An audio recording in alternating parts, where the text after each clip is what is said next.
saya Pramesti Devi. Saya di sini akan sedikit berbagi pengalaman saya pada pembelajaran Agenda 3, Peran dan Kedudukan PNS, khususnya pada pembelajaran sinkronus hari ini, yaitu hari kedua Agenda 3.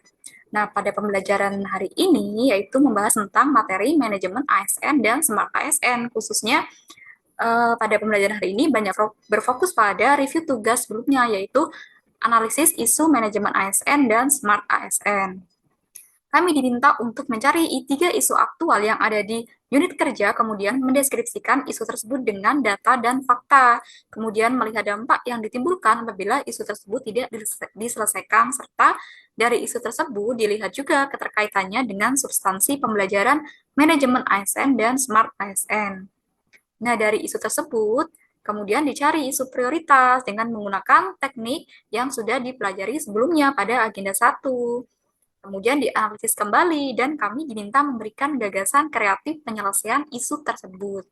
Dari review tugas yang sudah dilakukan selama kelas, banyak feedback ataupun hal yang dapat saya pelajari, yaitu bahwa dalam tugas di agenda 3 ini masih berkaitan dengan agenda 1, yaitu di agenda 1 kami diajarkan tools atau kerangka serta teknik-teknik yang digunakan dalam menganalisis isu.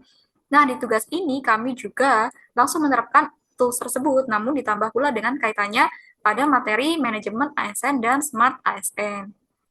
Dari review tugas ini ada poin-poin yang menjadi feedback, yaitu poin-poin penting, yaitu dalam mengidentifikasi isu, kita jangan terjebak, karena bisa saja isu yang kita canangkan itu bukan merupakan isu sebenarnya, melainkan masih merupakan isu penyebab, atau justru itu merupakan isu dampak dari isu yang lebih besar. Nah, karena yang menjadi isu merupakan gap antara harapan dan kenyataan. Kemudian, poin penting dalam menjelaskan keterkaitan dengan manajemen ASN dan Smart ASN yang harus benar-benar dilihat dalam sudut pandang itu. Selanjutnya, dalam teknik analisis isu juga harus dijelaskan dengan detail dan spesifik, hingga pada akhirnya dapat memberikan gagasan kreatif penyelesaian isu tersebut. Gagasan ini nantinya dipilih yang paling memungkinkan untuk dilakukan, karena tidak semua gagasan ini dapat diterapkan. Di sini kita dapat melihat dari aspek efisiensi, efektivitas, dan aspek kemudahan. Yang pada akhirnya didapatlah satu gagasan utama penyelesaian dari isu utama di atas.